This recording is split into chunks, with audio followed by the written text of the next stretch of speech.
பலிகள் செலுத்திய நாங்கள் ஆலயம் கூடி வந்தோம்.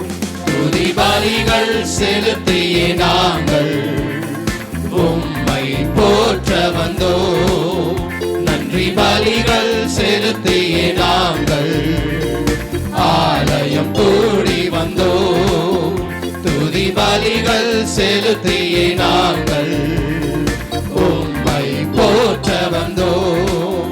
கர்த்தர் செய்த நன்மைக்காக நன்றி செலுத்த வந்தோம். நம்மை மறவா அவர் கிருபை எண்ணிய துதிக்க வந்தோம். கர்த்தர் செய்த நன்மைக்காக நன்றி செலுத்த வந்தோம். நம்மை மறவா அவர் கிருபை எண்ணிய துதிக்க வந்தோம். உடன்படிக்கை எனக்கு தந்து உந்தனின் பிள்ளையாய் தெரிந்தெடுத்தீ. மரணத்தின் விளிம்பில் நின்ற என்னை ஜீவனின் பாதையில் திருப்பி விட்டீர். உடன்படிக்கை எனக்கு தந்து உந்தனின் பிள்ளையாய் தெரிந்தெடுத்தீர். மரணத்தின் விளிம்பில் நின்ற என்னை ஜீவனின் பாதையில் திருப்பி விட்டீர். கர்த்தர் செய்த நன்மைக்காக நன்றி செலுத்த வந்தோம். நம்மை மறவா அவர் கிருபை எண்ணியே துதிக்க வந்தோம். கர்த்தர் செய்த நன்மைக்காக நன்றி செலுத்த வந்தோம். நம்மை மறவா அவர் கிருபை எண்ணியே துதிக்க வந்தோம். வாதைகள் என்னை சூழ்ந்த போது செட்டைகளாலே என்னை மறைத்தீ. பாதைகள் எல்லாம் காக்கும்படி தூதர்கள் அனுப்பி உதவி செய்தீ. வாதைகள் என்னை சூழ்ந்த போது செட்டைகளாலே என்னை மறைத்தீ. பாதைகள் எல்லாம் காக்கும்படி தூதர்கள் அனுப்பி உதவி செய்தி. கர்த்தர் செய்த நன்மைக்காக நன்றி செலுத்த வந்தோம். நம்மை மறவா அவர் கிருபை எண்ணியே துதிக்க வந்தோம். கர்த்தர் செய்த நன்மைக்காக நன்றி செலுத்த வந்தோம். நம்மை மறவா அவர் கிருபை எண்ணியே துதிக்க வந்தோம். தேவைகள் என்னை நின்ற போது அற்புதமாக பெருக வைத்தீ. கண்ணீரின் பாதையில் திகைத்த போது கண்மணியே என்று என்னை அழைத்தீ. தேவைகள் நெருக்கி நின்ற போது அற்புதமாக பெருக வைத்தீ. கண்ணீரின் பாதையில் திகைத்த போது கண்மணியே என்று என்னை அழைத்தீ. கர்த்தர் செய்த நன்மைக்காக நன்றி செலுத்த வந்தோம். நம்மை மறவா அவர் கிருபை எண்ணியே துதிக்க வந்தோம். கர்த்தர் செய்த நன்மைக்காக நன்றி செலுத்த வந்தோம். நம்மை மறவா அவர் கிருபை எண்ணியே துதிக்க வந்தோம்.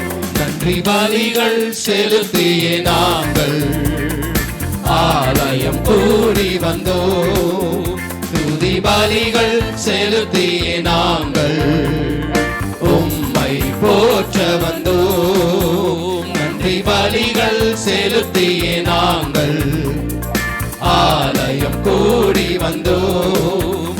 துதி பலிகள் செலுத்திய நாங்கள் உம்மை போற்ற வந்தோம். கர்த்தர் செய்த நன்மைக்காக நன்றி செலுத்த வந்தோம். நம்மை மறவா அவர் கிருபை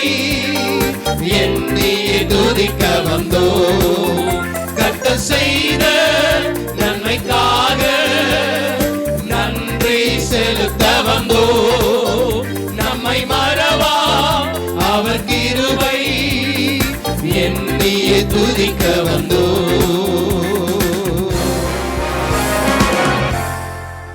பிதாவாகிய தேவனாலும் கர்த்தராகிய இயேசு கிறிஸ்துவினாலும் கிருபையும் சமாதானமும் உண்டாயிருப்பதாக. ஆமென். வருடத்தின் கடைசி ஆராதனைக்கு கடந்து வந்திருக்கிறோம். இந்த ஆண்டு முழுவதும் கர்த்தர் செய்த நன்மைகள், தீமையிலிருந்து விலக்கி பாதுகாத்த அவருடைய கிருபை, கர்த்தருக்கு ஸ்தோத்திரம்.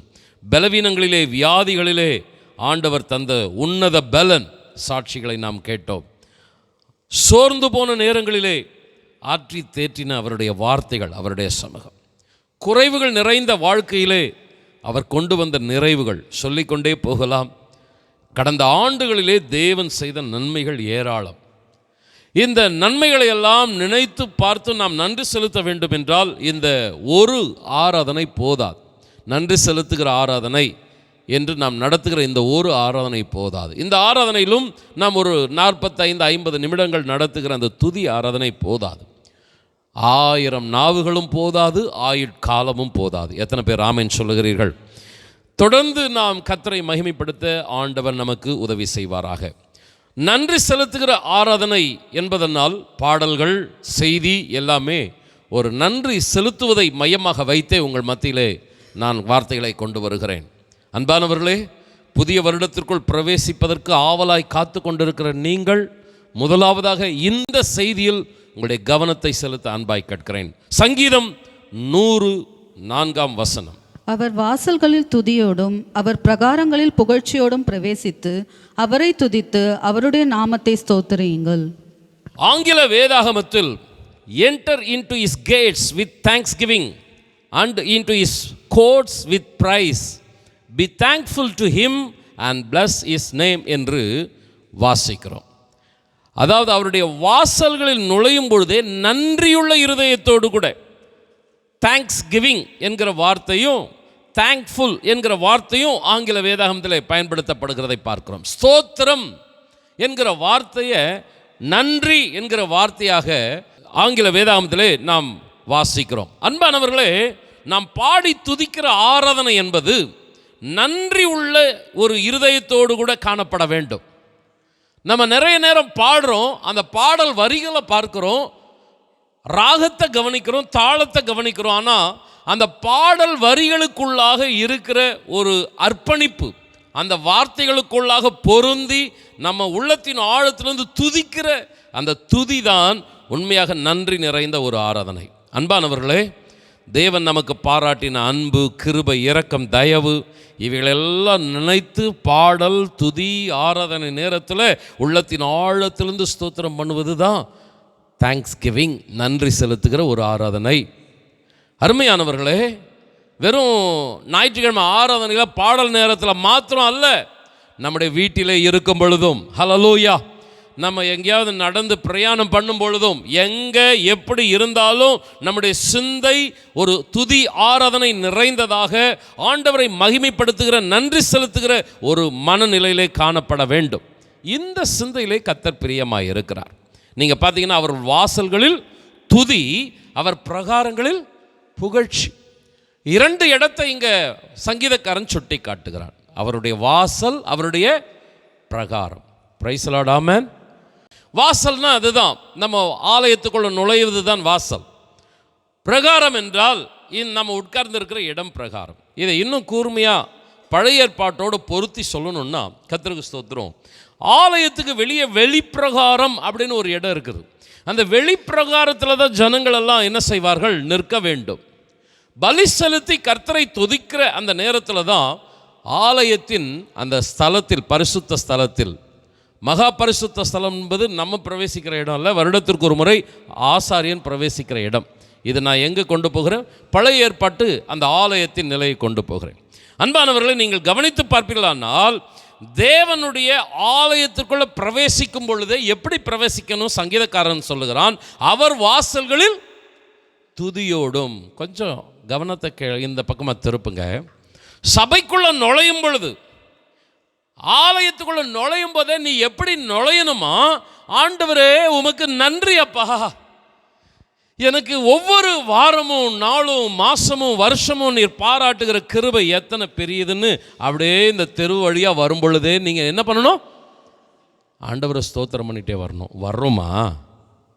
பக்கத்தில் வர்றவங்கிட்ட எதையாவது ஒன்று, வீட்டு காரியம், வேலை காரியம், இந்த ஆராதனை முடிஞ்சவொன்னு நான் அதை பண்ணணும், எதையாவது பேசிட்டு வரும். அவர் வாசல்களில் எப்படி நுழையணும்?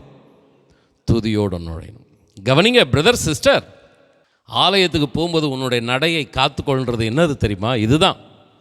ஆலயத்துக்கு போகிற அந்த வழியில், உன்னுடைய நடையில், உன்னுடைய சிந்தையில் ஆண்டவர் கவனிக்கிறார்.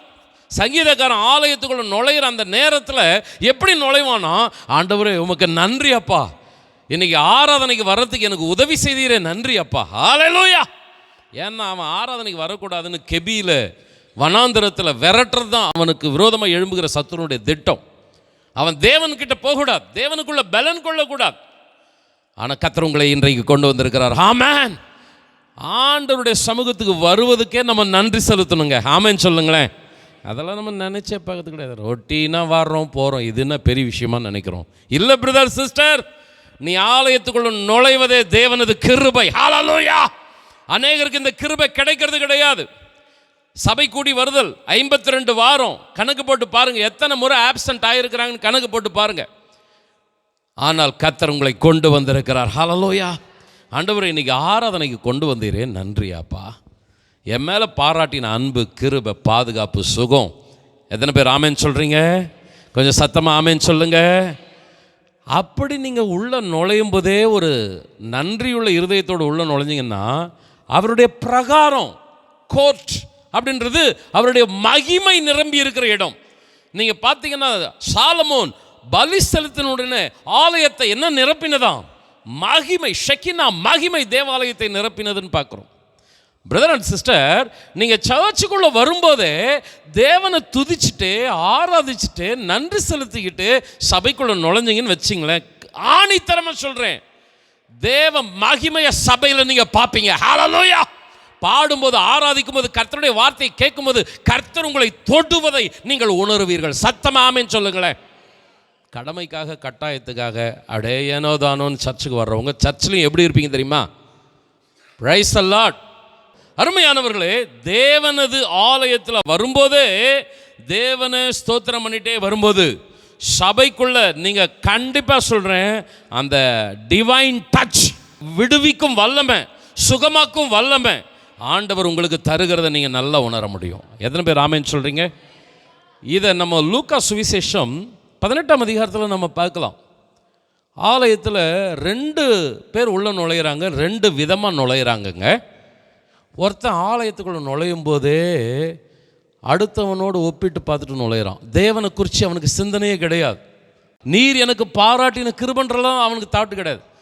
இந்த சர்ச்சில் உக்காந்துக்கிறாங்க பாரு அவனுங்க இவனுங்க, ரைட், அந்த சபையில் இருக்கிறவங்கள பற்றி, அவங்களுடைய காரியங்களை குறித்து இதே சிந்தனையோடு அவன் என்ன பண்ணுறான்?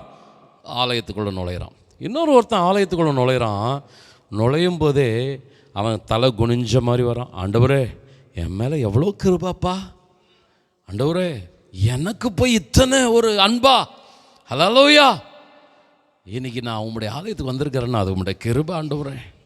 தொடர்ந்து பாவியாகிய என் மேலே கிருபையாயிரும் ஆண்டவரே.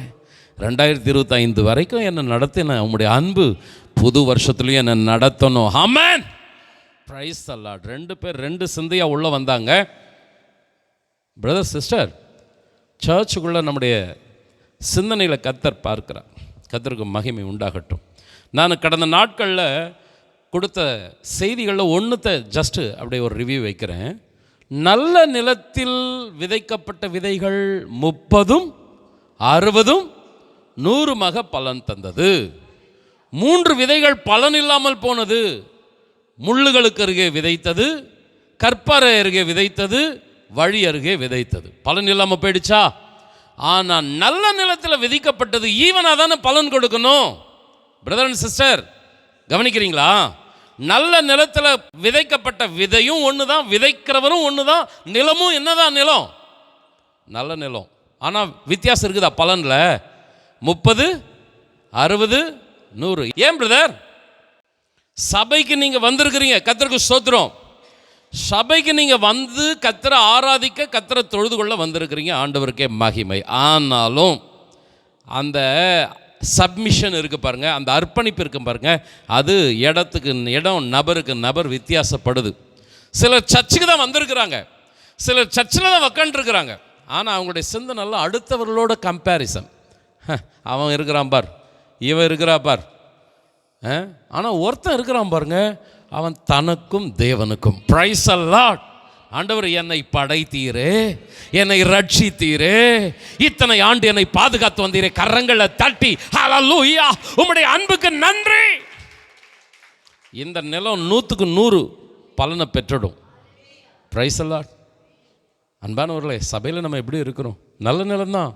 சர்ச்சுக்குள்ளே நுழைஞ்சிட்டிங்களே, கண்டிப்பாக 30% உங்களுக்கு என்ன இருக்கும்? ரிவார்டு இருக்கும். வெறுமையாக உங்களுக்கு கர்த்தர் என்ன பண்ண மாட்டார்? அனுப்பவே மாட்டார். என்னிடத்தில் வருகிறவர்களை நான் புறம்பே என்ன பண்ணுறதில்ல, தள்ளுறது கிடையாது. வந்துட்டியா, கண்டிப்பாக ஒரு பங்கு பிளஸ்ஸிங் இருக்குது. ஆனால் 100 60 30 அது யார் கையில் இருக்குதுன்னா கர்த்தர் கையில் இல்லை, உங்கள் கையில் இருக்கிறது. ஆமென் சொல்லுங்களேன். உள்ளத்தில் சபைக்குள்ளே நுழையும் போதே நீங்கள் என்ன பண்ணணும்? ஆண்டவருக்கு நன்றி செலுத்துகிற ஒரு இதயத்தோடு வரணும். இந்த ஞாயிற்றுக்கிழமை மட்டும் இல்லை, தேங்க்ஸ் கிவிங் சர்வீஸ் அப்படின்னு இன்றைக்கி வச்சுக்கிறதுனால இன்றைக்கி மட்டும் இல்லை, ஒவ்வொரு ஞாயிற்றுக்கிழமையும் சபைக்கு வர முடியாத நாள் உங்கள் இருதயம் துடிக்கணும். ஐயோ, நான் தேவனுடைய ஆலயத்துக்கு போவேனே, இந்த நேரத்தில் பாடல் பாடுவேனே, இந்த நேரத்தில் உங்களுடைய வார்த்தைகளை தியானிப்பேனே, இவைகளை நினைக்கும் பொழுது என்னுடைய உள்ளம் ஏங்குகிறது, உருகுகிறதுன்னு என்ன செய்யணும்? ஆராதனைக்கு வராத நேரங்களில் உங்களுடைய இருதயம் ஆராதனை குறித்தே சிந்தனையாக இருக்கணும். Praise the Lord. ஒருவேளை சபைக்கு வராதவர்கள் சபையை குறித்த சிந்தனை உள்ளவர்களாக இருந்தாலும் கர்த்தர் அந்த நல்ல நிலத்துக்கு 100 மடங்கு கொண்டு போவார். ஆனால் சபைக்குள்ளே வந்து உட்காந்துட்டு வெளியே நினைச்சிட்டு இருந்தீங்கன்னா நீ சபைக்குள்ளே வந்தும் உனக்கு பிரதிபலன் குறைவாக இருக்கும். பிரதர் அண்ட் சிஸ்டர், இந்த வருஷத்தின் கடைசியில் ஆலயத்துக்குள்ளே நுழையும் போதே அந்த தொந்தரவு இல்லாத, டிஸ்டர்பன்சஸ் இல்லாத ஒரு அர்ப்பணிப்போடு, ஒரு பிரசன்னத்தோடு உங்களுடைய இருதயம் காணப்பட கர்த்தர் உதவி செய்வாராக. சத்தமாக ஆமென் சொல்லுங்களேன். இன்றைக்கு நான் 4 குறிப்புகளை உங்கள் மத்தியில் வைக்கிறேன். எல்லாமே நன்றி செலுத்துகிற வார்த்தைகளை மையமாக வைத்து நான் உங்கள் மத்தியில் பேசுகிறேன். ஆண்டவர் உங்களோடு கூட இருப்பாராக. முதலாவதான குறிப்பு கொலோசையர் 3ஆம் அதிகாரம் 15ஆம் வசனம். தேவ சமாதானம் உங்கள் இருதயங்களில் ஆளக்கடவது, இதற்கென்றே நீங்கள் ஒரே சரீரமாக அழைக்கப்பட்டீர்கள், நன்றி அறிதல் உள்ளவர்களுமாயும் இருங்கள். நன்றி அறிதல் உள்ளவர்களுமாயும் இருங்கள். இது ஒரு வேண்டுகோள் அல்ல, இது ஒரு கமாண்ட், ஒரு கட்டளை. நன்றி அறிதல் உள்ளவர்களாக இருங்கள். அன்பான சகோதரனை சகோதரியே, உங்ககிட்ட துதிப்பா, ஆராதனை செய்ப்பா, நன்றி செலுத்துப்பா அப்படின்னு கெஞ்சிட்டு இருக்கிறவர் அல்ல ஆண்டவர். கர்த்தருக்கு ஸ்தோத்திரம். மரியாதையை கேட்டு வாங்கினா நல்லா இருக்குமா? ஏப்பா எனக்கு கொஞ்சம் குட் மார்னிங் சொல்லு, என்னை பார்த்தா பிரைஸ் லார்ட் பாஸ்டர் சொல்லு அப்படின்னு கேட்டு வாங்கினா அது மரியாதையாக இருக்குமா? பார்த்த உடனே பிரைஸ் லார்ட் பாஸ்டர், ஹல்லேலூயா, அதுதாங்க உண்மையான ரெஸ்பெக்டு. பார்த்துட்டு பார்க்காம போவாங்க. அவங்களை கூப்பிட்டு என்னை பார்த்தல பிரைஸ் லார்ட் பாஸ்டர் சொல்லுன்னா அது மரியாதையா? நமக்குள்ளவே அந்த எண்ணம் இருக்கும்போது கர்த்தர் வந்து சபைக்குள்ளே வந்து உக்காந்துக்கிட்டு ஆண்டவருக்கு நன்றின்னு சொல்கிற இருதயம் எப்படி இருக்கணும்னா தானாக இருக்கணும். ஹல்லேலூயா. அதை வந்து ரொம்பவும் நம்ம என்ன பண்ணக்கூடாது, தூண்டி விட்டுட்டே இருக்கக்கூடாது. ஒருவேளை உங்களை நன்றி செலுத்துவதற்குரிய பாடல்கள், வார்த்தைகள், சரணங்களை சொல்லி உங்களுடைய மைண்டை கொஞ்சம் அப்படி தூண்டி விடலாமே தவிர அதை ரொம்பவும் வந்து கட்டாயப்படுத்தி வாங்கினா அதில் ஆண்டவர் பிரியமாகவே இருக்க மாட்டார். அன்பானவர்களே, இங்கே நீங்கள் கவனித்து பார்த்தீங்கன்னா 3 பகுதி பார்த்தீங்கன்னா ஒரு கட்டளையாகவே இருக்கும். தேவ சமாதானம் உங்கள் இருதயங்களில் ஆளக்கடவது, இதற்காக தான் நீங்கள் ஒரே சரீரமாக அழைக்கப்பட்டிருக்கிறீர்கள். நன்றி அறிதல் உள்ளவர்களாக. ஒரே சரீரன்றது சபைக்கும் பொருந்தும், குடும்பத்துக்கும் பொருந்தும். இந்த எபேசியர் புஸ்தகம், கொலோசையர் புஸ்தகம், இந்த நன்றி என்ற வசனங்கள் வருகிற இடத்துக்கு முன்ன பின்னெல்லாம் பார்த்தீங்கன்னா சபையை குறித்து பவுல் பேசிகிட்டு இருப்பார். அப்படியே ஃபேமிலிக்குள்ளே போகுவார். குடும்பத்தை குறித்தும் பேசுவார், சபையை குறித்தும் பேசுவார். ரெண்டுமே குடும்பம் தான். ஹல்லேலூயா. குடும்பம் என்பதும் ஒரு வீடு தான், சபை என்பதும் ஒரு வீடு தான். தேவனுடைய பார்வையில் ரெண்டுமே வீடு தான். ஒரே சரீரமாக நம்ம அழைக்கப்பட்டு இருக்கிறோம். சபையில் பல குடும்பங்கள் தான் நம்ம, ஆனால் ஒரே சரீரம். தேவ சமாதானம் நம்ம இருதயத்தை நிரப்பணும்னா நம்முடைய இருதயத்திலிருந்து புறப்பட வேண்டிய ஒரு சத்தம் என்னன்னா நன்றி உள்ள ஒரு இருதயம். எந்த இருதயம் ரொம்ப ரொம்ப நன்றியாக இருக்குதோ அந்த இருதயத்தில் சமாதானம் நிறைந்திருக்கும், சில இருதயங்களை பார்த்தீங்கன்னா கசப்பு, விரக்தி, முறுமுறுப்பு இல்லைங்களா? எப்போ பார்த்தாலும் தேவன் மீது ஒரு நம்பிக்கை இல்லாத வார்த்தைகள். ஒரு சிலர் தேவன் மேலே கோபமாகவே என்னத்தை பண்ணிட்டார் அவர் அப்படின்னு. இந்த இருதயங்களிலெல்லாம் சமாதானமே இருக்காது. நீங்கள் கவனித்து பாருங்கள், எந்த இருதயம் நல்ல சமாதானமாக இருக்குதுன்னா அது என்ன நடந்தாலும் ஆண்டவருக்கு ஸ்தோத்திரம் பண்ணுறான் பாருங்க. எல்லா காலத்திலும் நான் கர்த்தரை என்ன பண்ணுவேன்? ஸ்தோத்திரம் பண்ணுவேன்றான் பாருங்க. அப்படிப்பட்ட ஸ்தோத்திரங்கள், ஆராதனைகள், துதிகள் இருக்கிற இருதயம் எப்படி இருக்குன்னா ஒரு சமாதானமாக இருக்கும். அவங்க எப்படிப்பட்டவர்களாக இருப்பாங்கன்னா ஒரே சரீரம் போல ஐக்கியத்தை விரும்புகிறவர்களாக இருப்பாங்க, சமாதானத்தை நாடுகிறவர்களாக இருப்பாங்க. கலகம், பிரச்சனை, சண்டை, விரோதம், கசப்பு இதெல்லாம் அந்த இருதயத்திலிருந்து முளைக்காது. பிரதர் அண்ட் சிஸ்டர், நன்றி அறிதல் உள்ளவர்களாக இருங்கள் என்பது வேண்டுகோள் அல்ல, அது ஒரு கமாண்ட், அது ஒரு கட்டளை. சபை செய்ய வேண்டிய கடமையை செய்யணும். ஞானஸ்நானம் எடு என்பது ஒரு கட்டளை. கர்த்தருக்கு ஸ்தோத்திரம். அதே போல் நன்றி உள்ள ஒரு பாத்திரமாக இரு. சபைக்கு வந்த கர்த்தரை துதிச்சு ஆராதின்றது ஒரு வேண்டுகோள் அல்ல, அது ஒரு கட்டளை. எத்தனை பேர் ஆமென் சொல்றீங்க? இந்த ஜனத்தை எனக்கென்று ஏற்படுத்தினேன், இவர்களின் துதியை சொல்லி வருவார்கள். ஆண்டவர் ஏற்படுத்தினதை இதற்காகத்தான் நீ அழைக்கப்பட்டிருக்கிற. இதற்காகத்தான் ஒரே சரீரமாக கர்த்தர் உங்களை தெரிந்தெடுத்திருக்கிறார். ஹல்லேலூயா. சபையில் உட்காந்துட்டு ஆண்டவருக்கு ஸ்தோத்திரம் பண்ணாமல் துதிக்காமல் இருப்பது அது ஒரு ஜஸ்ட் ஒரு கெட் டுகெதர் தான், ஒரு மத சடங்கு தான். சபையில் உக்காந்துங்கன்னு வாயை மூடின்னு தூங்கின்னு அப்படின்னு எல்லாம் இருந்தீங்கன்னு வச்சிங்களேன், நீங்கள் ஒரு 30% போகலாம், பரவாயில்ல. ஏன்னா வந்துட்டிங்களே சர்ச்சுக்கு, கர்த்தரை தேடி வந்துட்டிங்களே, கர்த்தரை எதையாவது கொடுத்துருவார். ஆனால் நிறைவான பலன். ஹல்லேலூயா. கர்த்தரை நல்லா ப்ரைஸ் பண்ணுங்க, விடுதலையாக ஆராதிங்க, மௌனமாகவே இருக்காதீங்க. ஆமென் சொல்லுங்களேன். துதி ஸ்தோத்திரம் என்றாலே நமக்கு நினைவு வருவது தாவீது தான். அவன் சொல்கிறான், எப்போதும் நான் கர்த்தரை துதிப்பேன். கர்த்தரை துதிக்கிற துதி என்னுடைய நாவல இருக்கும். அவன் எப்பெல்லாம் துதிச்சான் நீங்கள் பார்த்தீங்கன்னா, அவனுக்கு நல்லது வரும்போதும் துதிச்சான், கெட்டது வரும்போதும் துதிச்சான். எப்பவும் துதிச்சுட்டே இருந்தான். கர்த்தருக்கு ஸ்தோத்திரம், ஆண்டவருக்கு மகிமை உண்டு ஆட்டம். ஆமென் ஆமென் சொல்லுங்களேன். ஹல்லேலூயா. நான் கடந்த 25ஆம் தேதி கிறிஸ்மஸ் ஆராதனை முடிச்சுட்டு இரவு நேரம் தான், நைட் டைம் ஆகிடுச்சு. சோமனை வீட்டுக்கு நாங்கள் போகும்போது மனசில் ஒரு கவலையோடு தான் போகணும். இன்னும் இப்படி ஆகிடுச்சே வருஷ கடைசியில். வருடத்தின் நடுவில் பிரதர் விஜயும் ட்ரீட்மெண்ட் எடுத்தார். இப்படி பலவீனங்களெல்லாம் வந்துட்டே இருக்கிறதே அப்படின்னு மனசில் நினச்சிட்டே இருக்குதேன். அவங்களும் அப்படி ஒரு மனசில் கவலையாக தான் இருந்தாங்க. ஆனால் கொஞ்சம் நேரம் பேசினேன்ட்டு ஜெபம் பண்ண ஆரம்பிக்கும்போது என்னுடைய இருதயத்தில் ஆண்டவரே நன்றி அப்படின்ற ஒரு வார்த்தை தான் வந்தது. ஸ்தோத்திரம் ஆண்டவரே, ஸ்தோத்திரம் ஆண்டவரே. ஏன்னா இப்போ கூட நான் சொல்கிறேன், ஆராதனைக்கு வந்து உட்கார வைத்ததற்காக ஸ்தோத்திரம் ஆண்டவரே. ஹல்லேலூயா. ஸ்ட்ரெச்சரில் கொண்டு போல, ஹல்லேலூயா, ஆம்புலன்ஸில் போல விழுந்தது தான், ஆனால் எழுந்து அவங்க வண்டியிலேயே வீட்டுக்கு வந்திருக்கிறாங்க. ஹல்லேலூயா. ஆனால் என்ன அற்புதம் தெரியுங்களா? ஆண்டவருக்கு ஸ்தோத்திரம். விபத்துன்றது பிரச்சனை தான், ஆனால் அந்த விபத்தை முறுமுறுக்கவும் முடியும், அந்த விபத்துக்கு நன்றி செலுத்தவும் முடியும். ஹல்லேலூயா. ஆண்டவர் எனக்கு இது வராமல் காத்தீரே, இன்றைக்கும் ஆராதனைக்கு வர்றதுக்கு உதவி செய்தீரே. கரங்களை தட்டி ஹல்லேலூயா. என் அன்பு சகோதரனே சகோதரியே, நீங்கள் என்ன பிரச்சனை வேணும்னா சொல்லுங்கள். அதை முறுமுறுக்கிற அதே பிரச்சனையை இன்னொரு பாட்டை நான் திருப்பி சொல்கிறேன். நீங்கள் அதில் இன்றைக்கு வரைக்கும் பத்திரமா இருப்பதற்கு கர்த்தருக்கு நீங்கள் என்ன செய்யணும்? நன்றி செலுத்தணும். மனுஷன் ஜெயிக்கல. ஆமென். தாவீது சொல்கிறான், என் சத்துரு என்மேல் ஜெயங்கொள்ளாததினால் நீர் என்மேல் பிரியமாயிருக்கிறீர் என்பதை நான் அறிந்திருக்கிறேன். ஹல்லேலூயா. ஏங்க சத்துரு ஜெயிக்காததுக்கு காரணம் யாருங்க? நம்மக்கிட்ட என்ன பலன்க இருக்குது? எந்த ஒரு சரீர பிரகாரமாகவோ உலக பிரகாரமாகவோ ஒரு பண அதிகாரமாகவோ எந்த ஒரு சப்போர்ட்டும் கிடையாது. ஒரே ஒரு சப்போர்ட், கர்த்தர் மாத்திரமே. Praise the Lord.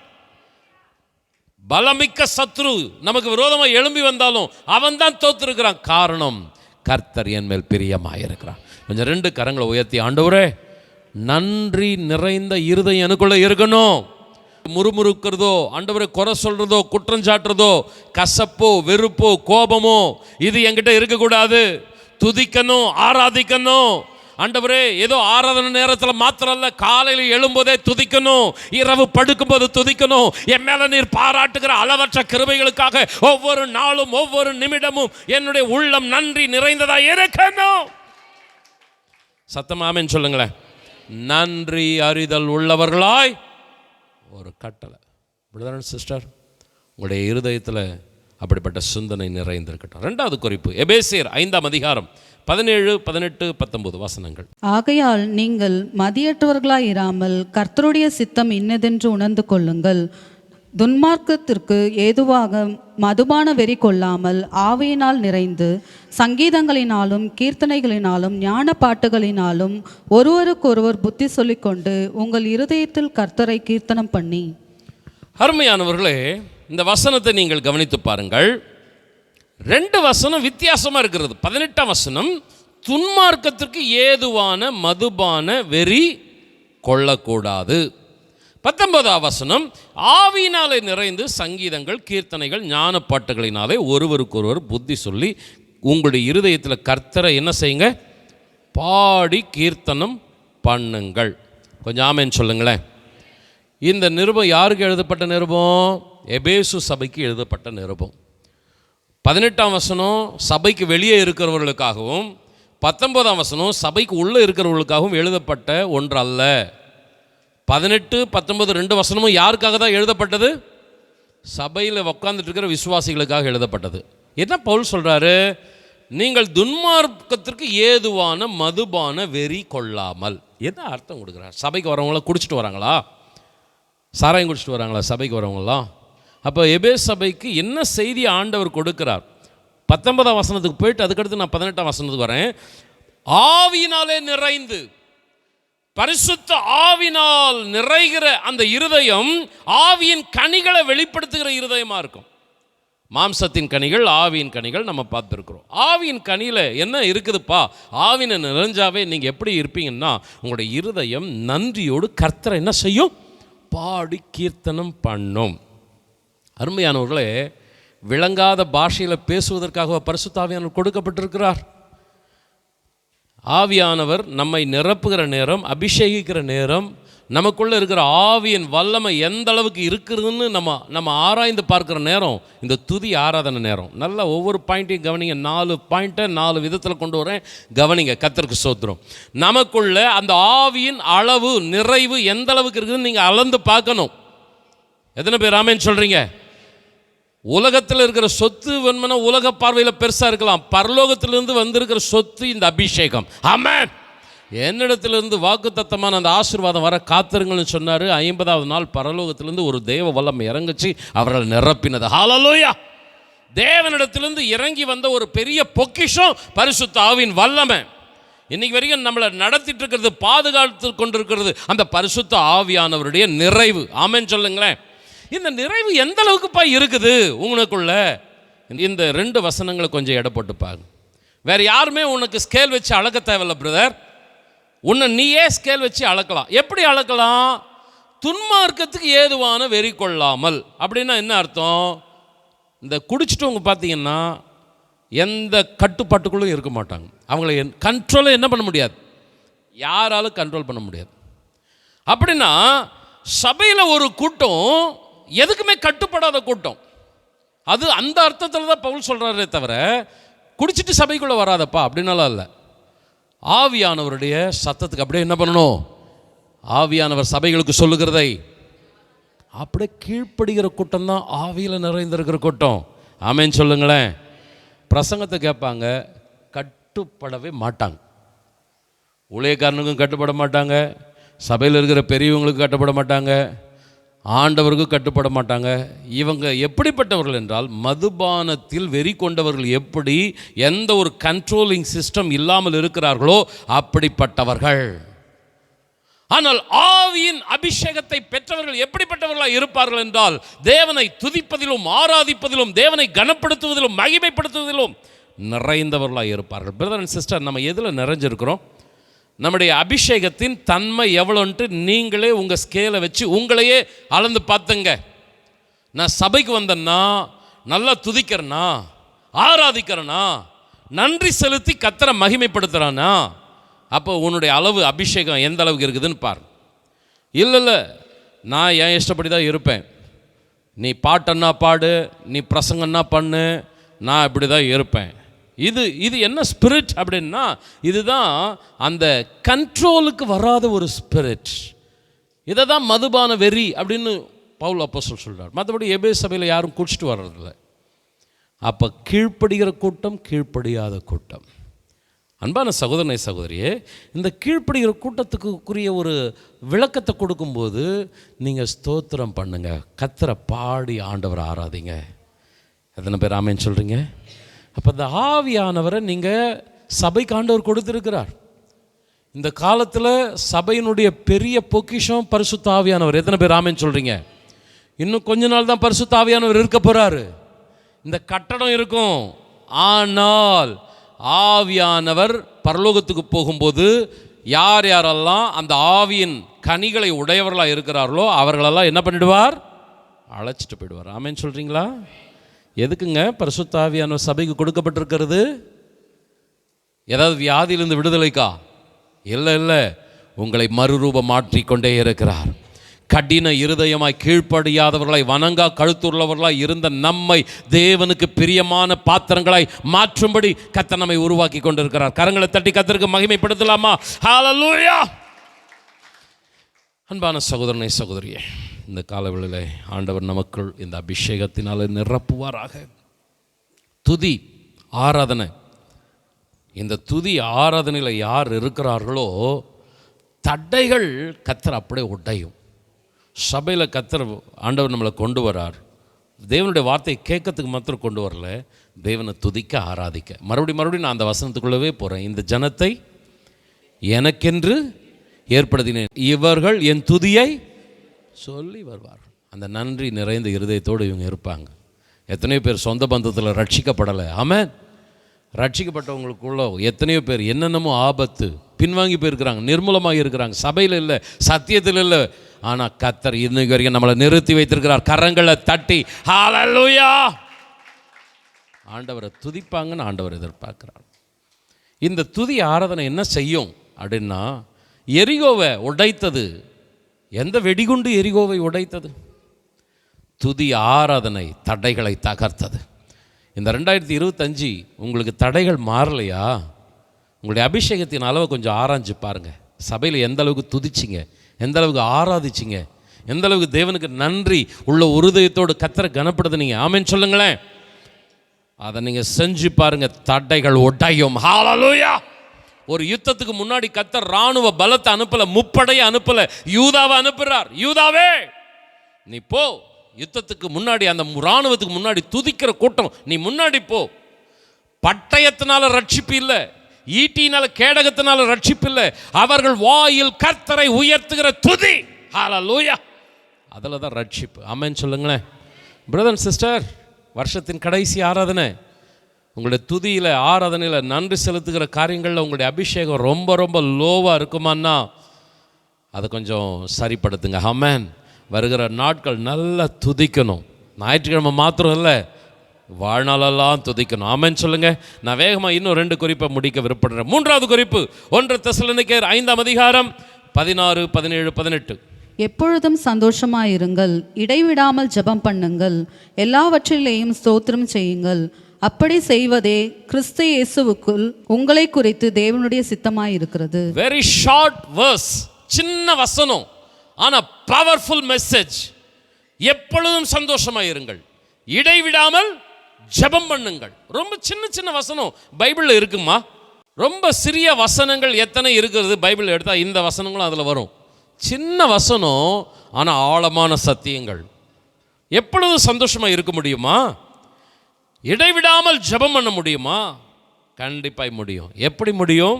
இந்த 18ஆம் வசனம், எல்லாவற்றிலேயும் எந்த காரியத்துக்கும் நம்ம ஸ்தோத்திரம் செய்ய கற்றுக்கணும், ஆண்டவருக்கு நன்றி செலுத்த கற்றுக்கணும். அதுதான் முந்தின பாயிண்ட்டை நான் சொன்னேன்.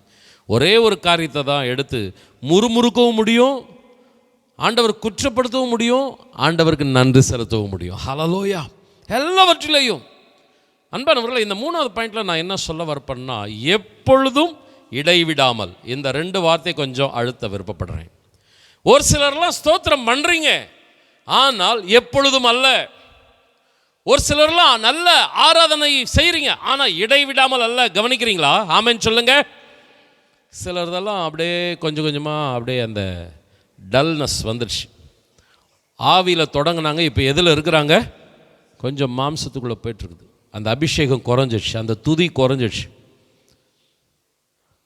அருமையானவர்களை, வயசானாவோ அல்லது பல வருஷ விசுவாசியானாவோ இதெல்லாம் குறைஞ்சிருமா? நாளுக்கு நாள் கொழுந்து விட்டு எரியணும். ஹல்லேலூயா. பக்தன் பெர்க்மன்ஸ் அவர்கள் பாடுகிறார், எரிந்து கொண்டே இருப்பேன் என் ஜீவன் பிரியும் வரை. ஹல்லேலூயா. நான் எரிந்து கொண்டே இருக்கணும் ஆண்டவரே. யோவான் ஸ்நானகரை குறித்து ஒரு பிரசங்கம் கொடுத்தது எனக்கு இன்றைக்கும் நினைவு இருக்கிறது. அவன் எரிந்து பிரகாசிக்கிற விளக்காக இருந்தான். பிரதர் அண்ட் சிஸ்டர், கொஞ்சம் அபிஷேகம் குறையுது, ஜபம் குறையுது, துதி குறையுது. முன்னெல்லாம் 7 மணி ஆராதனைனா ஷார்ப்பாக 7 மணிக்கு வந்து கைகளை தட்டி பாடினவங்க இப்போ கரெக்டாக அடைய செய்தி நேரத்துக்கு வராங்க. செய்தி நேரத்துக்கு வந்தாலும் செய்தியில் கவனம் கிடையாது. அப்படின்னா என்ன, யாரை திருப்திப்படுத்த வந்துட்டுருக்குறீங்க? கர்த்தர் எல்லாத்தையும் கவனித்து பார்க்குறாருமா? இடைவிடாமல் எப்பொழுதும் இது இருக்கணும்னா நமக்குள்ள அந்த ஸ்தோத்திரம் செய்கிறது அப்படி இருக்கும். நீங்கள் இந்த 2 குறிப்பிலும், இந்த 2வது குறிப்பிலும் 3வது குறிப்பிலையும் நான் ஒரு காரியத்தை சொல்ல விருப்பப்படுறேன். தேவ சித்தம் என்னது என்பதை உணர்ந்து கொள்ளுங்கள். நீங்கள் ஒரு சிலர்லாம் சொல்வீங்க, பாஸ்டர் நான் இதை வேலையை தொடங்குது தேவ சித்தமா, எனக்கு ஜெபம் பண்ணி சொல்லுங்க அப்படின்னு நீங்கள் சொல்வீங்க. கண்டிப்பாக நான் சொல்கிறேன், அப்படி ஜெபம் பண்ணி இதுதான் தேவ சித்தம் நான் இன்றைக்கி வரைக்கும் யாருக்கும் எதுவுமே சொன்னதே கிடையாது. நான் சொல்கிறது என்னன்னா, நீ கர்த்தரை தேடு, கர்த்தருடைய கரத்தில் காரியங்களை என்ன செய்ய கொடு, அவரே காரியங்களை வாய்க்க பண்ணுவார்மா. ஆமென். கர்த்தருடைய சித்தம் என்ன செய்யணுன்றதில்ல, இதுதான் கர்த்தருடைய சித்தம். நீ ஸ்தோத்திரம் பண்ணு, இடைவிடாமல் ஆராதி, எப்பொழுது ஜெபம் பண்ணிக்கொண்டே இரு, காரியங்களை வாய்க்க செய்கிறவர் கர்த்தர். ஹல்லேலூயா. ஜெயமோ கர்த்தரால் வரும். அன்பானவர்களே, இந்த காலவேளையில் ஆண்டவர் நம்மோடு கூட இருப்பாராக. துதிப்பதை நிறுத்துனீங்கன்னா, நன்றி செலுத்துறதை குறைச்சிங்கன்னா, கொஞ்சம் கொஞ்சமாக தேவனுக்கு தூரமாக போகிறீங்கன்னு அர்த்தம். அப்படி தூரமாக போகும் பொழுது சந்தோஷம் குறையும். 16ஆம் வசனம் சொல்லுது, எப்பொழுதும் சந்தோஷமாக இருங்க. சந்தோஷம் குறைஞ்சிரும். நீ சபை கூடி வரதில் கொஞ்ச நாள் நிறுத்தி பாரு, உன் சந்தோஷம் குறையும். நீ சபைக்கு தொடர்ந்து வந்து பாரு, பிரச்சனை இருக்கும், ஆனால் சமாதானம் நிறைவாக இருக்கும். ஆமென் சொல்லுங்க. ஏன்னா கர்த்தர் உங்களுக்காக யாவற்றையும் செய்து முடிக்கிறவராய் உங்களோட இருப்பார். ஆமென். உங்களுடைய துதி பெருக பெருக, உங்களுடைய நன்றி செலுத்துகிற அந்த அபிஷேகம் பெருக பெருக, பரத்திலிருந்து உங்களுக்கு நேராக இறங்கி வருகிற நன்மையான ஈவுகளும் பெருக ஆரம்பிக்கும். நாளுக்கு நாள் நீங்கள் ஆவியில் பலன் கொள்ள இந்த 18ஆம் வசனத்துக்கு அடுத்து 19ஆம் வசனத்தை நீங்கள் பார்த்தீங்கன்னா, எல்லா வசனத்தையும் எடுத்து சொல்ல நேரம் இல்லை. ஆவியிலே ஆனலாயிருங்கள். முந்தின வசனத்தில் பார்த்தோம், ஆவியின் கனிகளை உடையவர்களாயிருங்க. இதில் அதே ஸ்தோத்திரம், அதே நன்றி செலுத்துறதுல பார்த்து சொல்லுகிறது, ஆவியில் எப்படி இருக்கணுமா? நம்ம அனலாக இருக்கணுமா? நீங்கள் சபை கொடி வரதில் விட்டீங்கன்னா, ஜபத்தை குறைச்சிங்கன்னா, ஆராதனையை தாமதமாக வந்தீங்கன்னா, இந்த அனல் கொஞ்சம் குறையுங்க. அனல் குறைஞ்சனா சந்தோஷம் குறையுங்க. ஆண்டவருக்கு மகிமை உண்டாகட்டும். ஆனால் அப்படிப்பட்ட நிலை இருக்கக்கூடாது. எத்தனை பேர் ஆமென் சொல்கிறீங்க? ஆண்டவர் நமக்குள் அந்த அபிஷேகத்தை பெருக பண்ணுவாராக. கடைசி குறிப்பாக நான் வச்சு முடிக்க விருப்பப்படுறேன். பிலிப்பியர் 4ஆம் அதிகாரம் 6ஆம் வசனம். நீங்கள் ஒன்றுக்கும் கவலைப்படாமல் எல்லாவற்றையும் குறித்து உங்கள் விண்ணப்பங்களை ஸ்தோத்திரத்தோடே கூடிய ஜபத்தினாலும் வேண்டுதலினாலும் தேவனுக்கு தெரியப்படுத்துங்கள். எல்லாவற்றையும் குறித்து ஸ்தோத்திரம். அதாவது துதி ஆராதனையில் மாத்திரம் ஸ்தோத்திரன்றது இல்லைங்க, ஜபத்திலையும் ஸ்தோத்திரம் இருக்கணும். ஜபம்னா நம்ம எதையாகிலும் தேவனுக்கிட்ட கேட்பறதுக்காகவே பயன்படுத்தி இருக்கிறோம். நம்ம போயிட்டு ஆண்டவர்கிட்ட இதை கேட்கலாம், இதை சொல்லலாம், அதுக்காகவே ஜபத்தை நம்ம என்ன பண்ணுறோம்? பயன்படுத்துகிறோம். தப்பு கிடையாது. ஆனால் ஜபத்தினுடைய பார்ட் அது மாத்திரம்தான் உங்கள் ஜபத்தில் இருக்குமானா, உங்களுடைய ஜபம் முழுமையானதல்ல, குறைவான ஜபம். அப்போ ஜபத்தில் முழுமையானது என்ன? ஸ்தோத்திரத்தோடே கூடிய ஜபம். அப்போ ஜெபம் பண்ணுறதுன்னா நம்ம என்னத்தை கற்றுக் கொடுக்குறோம்? ஜெபம் பண்ணும்போது உட்கார்ந்த உடனே அதை ஆண்டவரே இதை தாரப்பா, நான் அதை கிளம்புற ஆண்டவரே என்னோட வரப்பா, இதை செய்ய ஆண்டவரே அதை செய், அதுவா ஜெபம்? ஆண்டவரே நன்றி ஆண்டவரேன்னு சொல்கிறதும் தான் ஜெபம். ஞாயிற்றுக்கிழமை ஆராதனைக்கு வந்து பாடுறதில் ஸ்தோத்திரம் பண்ணுறது மாத்திரம் இல்லை, நீங்கள் வீட்டில் உக்காந்து முட்டி போட்டு கர்த்தருக்கு ஸ்தோத்திரம், எந்த ஜெபத்தை நீங்கள் ஏறெடுக்கிறீங்களோ அதுக்கு முன்னாடி ஸ்தோத்திரத்தோடே கூடிய ஜெபம். ஹல்லேலூயா. ஒன்றுக்கும் கவலைப்படாமல் அந்த தேவ சமாதானன்ற வார்த்தை அப்படியே இந்த ஒவ்வொரு பாயிண்ட்லேயும் வரும். இந்த 6ஆம் வசனத்துக்கு அடுத்து 7ஆம் வசனத்தை பார்த்தீங்கன்னா, அப்பொழுது எல்லா புத்திக்கும் மேலான தேவ சமாதானம் உங்களுடைய இருதயங்களுடைய சிந்தைகளையும் என்ன பண்ணும்? ஆட்கொள்ளும். உங்களுடைய மனசு பீஸ்ஃபுல்லாக இருக்கும். பிரச்சனையில் இருப்பீங்க, நிறைய கஷ்டங்கள் போராட்டங்கள் இருக்கும், ஆனால் தைரியமாக இருப்பீங்க. நல்ல ஒன்று தெரிஞ்சுங்க, உங்களுடைய மனம் தெளிந்த சிந்தையாக இருக்குமானால் உங்களுடைய பாதை, உங்களுடைய இலக்கு கரெக்டாக நீங்கள் போயிட்டே இருப்பீங்க. உங்களுடைய மனதில் குழப்பமும் பயமும் கவலையும் இருக்குமானா உங்களுக்கு முன்னாடி பாதை இருந்தாலும் அந்த பாதை உங்களுக்கு தெரியாது. கர்த்தரே வாசலை திறந்து வச்சிருந்தாலும் உங்களுடைய இருதயத்தில் இருக்கிற குழப்பம், பயம், கவலை இதெல்லாமே உங்களை என்ன பண்ணிடும்? அந்த பாதையை பார்க்க முடியாதபடி மறைச்சிடும். அப்போ உங்களுடைய பார்வை, உங்களுடைய விஷன் வருகிற ஆண்டை குறித்து, வருகிற காலங்களை குறித்து சரியான அந்த பாதையில் நடக்கணும்னா எல்லாத்துலேயும் ஸ்தோத்திரம் பண்ணிகிட்டே இருங்க. ஹல்லேலூயா. ப்ரேயர் பண்ணும்போதும் ஆண்டவரே ஸ்தோத்திரப்பா, கர்த்தர் காரியங்களை வெளிப்படுத்துவார். எத்தனை பேர் ஆமேன்னு சொல்கிறீங்க? கொஞ்சம் சத்தமாக ஆமேன்னு சொல்லுங்களேன். வருகிற ஆண்டு குழப்பமான ஆண்டாக இருக்கக்கூடாது, ஒரு ஆசீர்வாதமான ஆண்டாக இருக்கணும். எல்லாவற்றிலையும் ஸ்தோத்திரம் செய்யுங்கள். ஒரே ஒரு சம்பவத்தை சொல்லி நான் முடிக்கிறேன். ஒவ்வொரு குறிப்புக்கும் ஒரு சம்பவத்தை எடுத்து வச்சேன், ஆனால் எனக்கு டைம் கிடையாது சொல்கிறதுக்கு. ஒரே ஒரு சம்பவம். ஆண்டவராக இயேசு கிறிஸ்துவுக்கு முன்னாடி ஒரு நெருக்கடி இருக்கிறது. என்ன நெருக்கடி? 3 நாட்களாக அவருக்கு முன்னாடி ஜனங்கள் உட்காந்துட்டு இருக்கிறாங்க. உட்காந்துட்டு இருக்கிற இடம் ஊர் கிடையாது, ஒரு மலை பிரதேசம். கொண்டு வந்திருக்கிற சாப்பாடெல்லாம் கொஞ்சம் கொஞ்சமாக காலி ஆயிடுச்சு. இப்போ சாப்பாடு இல்லை. இப்போ ஜனங்களை திருப்பி வீட்டுக்கு அனுப்பணும். மறுபடியும் கொஞ்சம் தூரம் பிரயாணம் பண்ணி அவங்கவுங்க வீட்டுக்கு போகணும். பிரயாணத்தில் ஜனங்கள் என்ன ஆகிடுவாங்க? டயர்ட் ஆகிடுவாங்க. அவங்களுக்கு எதையாகிலும் கொடுக்கணும். என்ன கொடுக்கறது? இருக்கிறது மலை. அப்பா எதையாவது கொடுக்கணுமே அப்படின்னும் போது அங்கே இருக்கிறது ஒரு சின்ன பையன் கையில் 5 அப்பம் 2 மீன். அருமையானவங்களே, தெரிஞ்ச சம்பவம் தான் சொல்கிறேன், கொஞ்சம் கவனிங்க. ஆண்டவர் ஆசீர்வதிப்பாராக. வேதம் என்பது ஒரு ஆழமான கடல். எந்த ஒரு சப்ஜெக்ட் எடுத்தாலும் அதுலேருந்து நமக்கு செய்தியை கர்த்தர் கொடுத்துட்டே இருப்பார். ஆமேன்னு சொல்லுங்க. அங்கே இருக்கிற ஒரு சின்ன பையன்கிட்ட 5 அப்பம் 2 மீன் தான் இருக்குது. சாப்பாடு கொடுக்க வேண்டியது 5000 பேருக்கு மேலே இருக்கிற கூட்டம். ஆண்டவர் ஜெபம் பண்ணுறார். என்னப்பா 5000 பேருக்கு சாப்பாடு கொடுப்பா, இப்படி பண்ணுப்பா அப்படி பண்ணு கேட்கல. அந்த அப்பத்தை கையிலே வாங்கி எடுத்து ஒன்று ஜெபத்தை ஆரம்பிக்கவில்லை. நீங்கள் யோவான் 6:11 பார்த்தீங்கன்னா, இயேசு அந்த அப்பங்களை எடுத்து ஸ்தோத்திரம் பண்ணி சீஷரிடத்தில் கொடுத்தார். நல்ல கவனமாக கேளுங்க பிரதர் சிஸ்டர். அந்த அப்பங்களை கையில் எடுத்து ஸ்தோத்திரம் என்ற வார்த்தை வந்து நன்றின்னு நான் சொன்னேன். ஆண்டவரே, இந்த 5 அப்பத்துக்காக நன்றி. ஆனால் கொடுக்க வேண்டியது எவ்வளோ இருக்குது? 5000 பேர். ஜபத்தில் நாம் நன்றிகளை கலக்கணும்னு நான் சொல்லிட்டு வரேன். நம்ம நிறைய வந்து என்ன பண்ணுறோம்? இல்லாததை தான் ஜபத்தில் சொல்லிகிட்ருக்குறோம். ஆண்டவரே, நான் எவ்வளோ பெரிய ப்ராஜெக்ட்டுக்கு நான் எதிர்பார்த்து காத்துட்ருக்குறேன், என்ன ஆண்டவரே ஒன்றுமே இல்லை. என்னுடைய ப்ராஜெக்ட் பெருசு, ஆனால் என்னுடைய இன்கம் சோர்ஸ் ரொம்ப ரொம்ப கம்மி. ஆண்டவரே, என்னுடைய எதிர்பார்ப்பு அதிகம், ஆனால் நீர் எனக்கு கொடுப்பது ரொம்ப ரொம்ப கொஞ்சம். இதை வச்சுட்டு நான் என்ன பண்ண முடியும் அப்படின்னெல்லாம் இல்லை. அந்த கொஞ்சத்தை கையில் எடுத்து தேவனுக்கு முன்பதாக உயர்த்தி, ஆண்டவரே, இந்த 5 அப்பத்தை கொடுத்ததற்காக, இந்த 2 மீனை கொடுத்ததற்காக உமக்கு நன்றி. எத்தனை பேர் ஆமேன்னு சொல்கிறீங்க? இந்த 2025 நீங்கள் கேட்டதெல்லாம் கர்த்தர் கொடுக்கலங்க. உங்களுடைய ப்ராஜெக்ட் பெருசு, உங்களுடைய எக்ஸ்பெக்டேஷன் பெருசு, உங்களுடைய தேவை பெருசு, ஆனால் உங்கள் கையில் ரொம்ப சாதாரணமானதை கொடுத்துருக்கிறார். ஒரு 5 அப்பம் 2 மீன் மாதிரி கொஞ்சம் தான் ஆசீர்வாதத்தை கொடுத்துருக்கிறார். முறுமுறுத்துட்டு இருந்தீங்கன்னா பெருகாது பிரதர். ஸ்தோத்திரம்.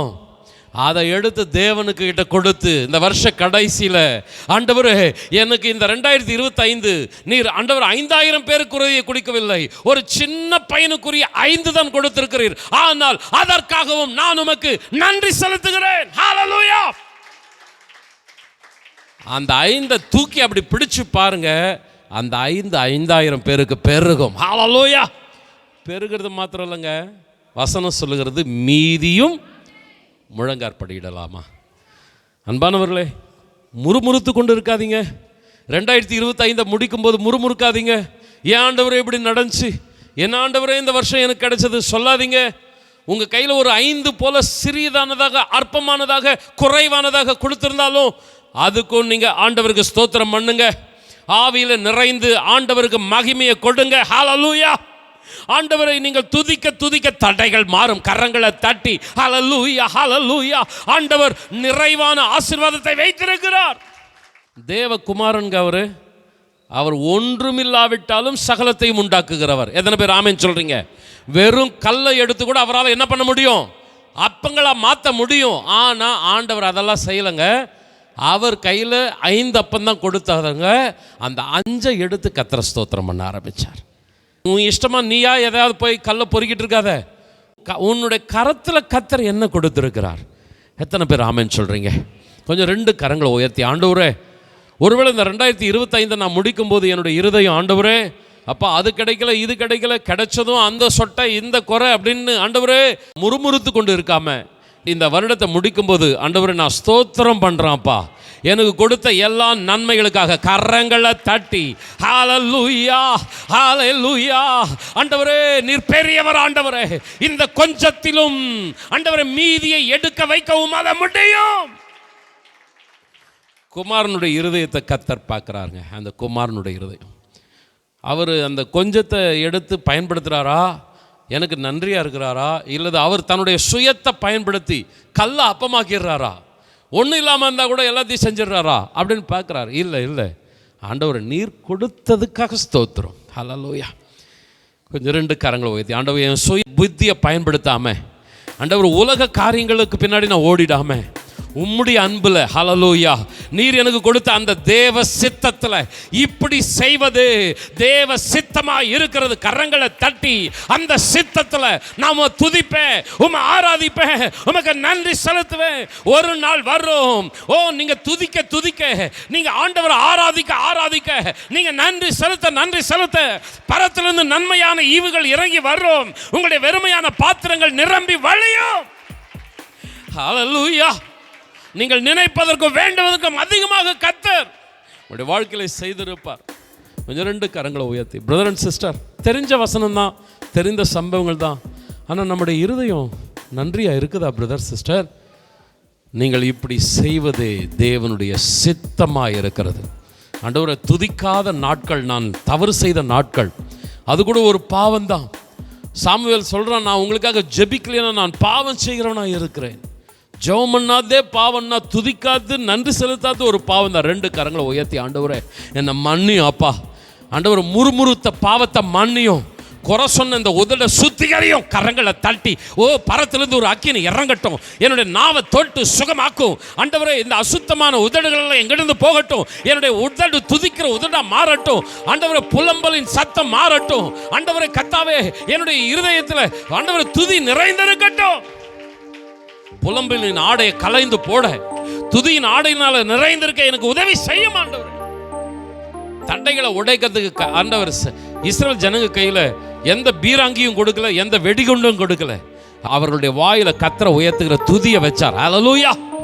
யுத்தத்தில் போய் எந்த ஒரு எவ்வளவு பெரிய ஆளானாலும் நீ ஜெயிக்கிறதுக்கு ஆளுக்கு தகுந்த மாதிரி நீ 4-3 ராணுவத்தை கூட்டிட்டு போன்னு சொல்லல, எகிப்தை கூப்பிட்டுக்கோ, பாபிலோனை கூப்பிட்டுக்கன்னு சொல்லல. நீ தன்னந்தனியா போனாலும் அந்த யூதா முன்னாடி போனா, துதிச்சா ஆராதித்தா, சத்ருவின் கோட்டை தகர்ந்து விழியும். யூதாவே நீ எழுந்து துதி, தேவ சமூகம் முன்னோடுதான். கரங்களை தட்டி கர்த்தரை மகிமைப்படுத்தலாமா? ஹல்லேலூயா ஹல்லேலூயா. ஆமென். யூதாவே நீ எழுந்து துதி, தேவ சமூகம் முன்னோடுதான். துதிப்பதற்கே நீ அழைக்கப்பட்டாய், துதி அபிஷேகம் உன்னோடுதான். யூதாவே நீ எழுந்து துதி, தேவ சமூகம் உன்னோடுதான். துதிப்பதற்கே நீ அழைக்கப்பட்டாய், துதி அபிஷேகம் உன்னோடுதான். யூதாவின் செங்கோ துதியின் நாளுகை, நம் தேவனின் ராஜ்யம் என்றும் துதியின் ராஜ்யம். யூதாவே நீ சகோதரரா புகழப்ப புகழப்படுவாய் என்றும் உன் கரமுன் சத்துருவின் பிடரின் மேலிருக்கும். யூதாவே நீ சகோதரரால் புகழப்படுவாய் என்றும் உன் கரமுன் சத்துருவின் பிடரின் மேலிருக்கும். யூதாவின் செங்கோ துதியின் நாளுகை நம் தேவனின் ராஜ்யம் என்றும் துதியின் ராஜ்யம். யூதாவின் செங்கோ துதியின் நாளுகை நம் தேவனின் ராஜ்யம் என்றும் துதியின் ராஜ்யம். சத்துருவின் கோட்டை தகர்த்தெறிய யூதா முதலில் செல்லட்டுமே. நம் தேசத்தின் நுகத்தை முறித்தெறிய துதிக்கும் வீரர் எழும்பட்டுமே. சத்துருவின் கோட்டையை தகர்த்தெறிய யூதா முதலில் செல்லட்டுமே. நம் தேசத்தின் முகத்தை முறித்தெறிய துதிக்கும் வீரர் எழும்பட்டுமே. யூதாவின் செங்கோ துதியின் நாளுகை நம் தேவனின் ராஜ்யம் என்றும் துதியின் ராஜ்யம்.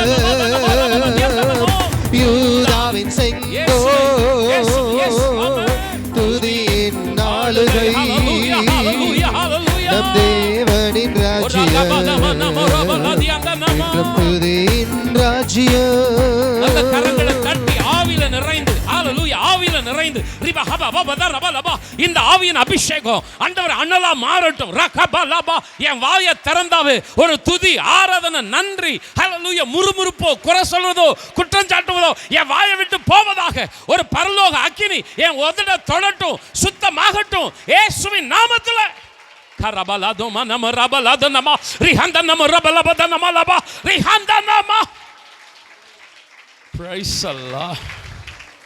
ஆண்டவரே, இந்த ஞாயிற்றுக்கிழமைக்காக இந்த நன்றி இல்லப்பா, வருஷத்தின் கடைசிக்காக இல்லப்பா, என் வாழ்நாளெல்லாம் நன்றி செலுத்தணும். ஒவ்வொரு நாளும் நன்றியுள்ள இருதயத்தோடு தொடங்கணும், முடிக்கணும். எங்களுடைய இருதயத்தில் அந்த அபிஷேகம் நிறைஞ்சி வழியட்டும். இந்த வருஷம் முடிகிற டைமில் திரும்பி பார்த்து ஒருவேளை 5000 பேருக்குரியதை எங்கள் கையில் கொடுக்கல, ஒரு சின்ன பையனுக்குரியதை தான் கொடுத்துருக்குறேன். ஒரு பெரிய புருஷனுக்குரியதை கூட கொடுக்கல, ஒரு சின்ன பையனுடைய சாப்பாடு. இது எந்த மூளைக்குன்னு நாங்கள் கேட்க மாட்டோம். கொடுத்ததுக்காக நன்றி, இந்த சிறிய நன்மைக்காக நன்றி. இந்த சின்ன மேகம்தான் ஒரு பெரிய மழையை கொண்டு வரப்போகிறது. கரங்களை தட்டி ரஹமா மொனமல்ல தூபா ஹாரபோதியா. நம்முடைய சபை துதிக்கிற சபையாக இருக்கட்டும். இந்த சபையில் எப்பொழுதுமே அந்த துதியின் நேரம் ஆண்டவரே ஒரு அனலுள்ளதாக இருக்கட்டும். அப்பா, உம்முடைய ஜனங்கள் ஆண்டவரே உம்முடைய மகிமையை உணரணும். சபைக்கு வரும்போதே எதையாகில உதவாத காரியத்தை பேசாமல் கர்த்தருக்கு நன்றி செலுத்துகிற இருதயத்தோடு வரணும். ஆண்டவரே, எங்களை படைக்கிறோம். ஆவியில் தொடங்கி நாங்கள் மாம்சத்தில் முடிஞ்சிடக்கூடாதப்பா. இறுதி வரை நாங்கள் எரிந்து பிரகாசித்து கொண்டே இருக்கணும். ஆண்டவரே, உம்முடைய நாமம் மகிமைப்படட்டும். வருடத்தின் இறுதியோ எங்களுடைய வாழ்நாளின் இறுதியோ உம்மை நன்றியோடு கூட துதித்தலுடனே எங்களுடைய காலங்களை நீர் நன்மையினால் முடிசட்டும். வந்த ஒவ்வொருவரையும் ஆசீர்வதியும். 31ஆம் தேதி ஆண்டவரே புது வருட ஆராதனை ஆசீர்வதியும். யாவரும் ஆண்டவரே குடும்பமாய் கலந்து கொண்டு இந்த ஆசீர்வாதத்தை நிறைவாய் பெற்றுக்கொள்ள கிருபை தருவீராக. துதிகன மகிமை உமக்கு செலுத்துகிறோம். இயேசுவின் நாமத்தில் ஜெபிக்கிறோம் நல்ல பிதாவே, ஆமென். என் ஆத்துமாவே கர்த்தரை ஸ்தோத்திரி, என் முழுமே பரிசுத்த நாமத்தை ஸ்தோத்திரி. என் ஆத்துமாவே கர்த்தரை ஸ்தோத்திரி, கர்த்தர் செய்த சகல உபகாரங்களை மறவாதே. நம்முடைய கர்த்தராகிய இயேசு கிறிஸ்துவின் கிருபையும் பிதாவாகிய தேவனது அன்பும் பரிசுத்த ஆவியானவருடைய நிறைவான ஆசீர்வாதமும் வழி நடத்துதலும் நம் அனைவரோடு கூட என்றென்றும் தங்கியிருப்பதாக.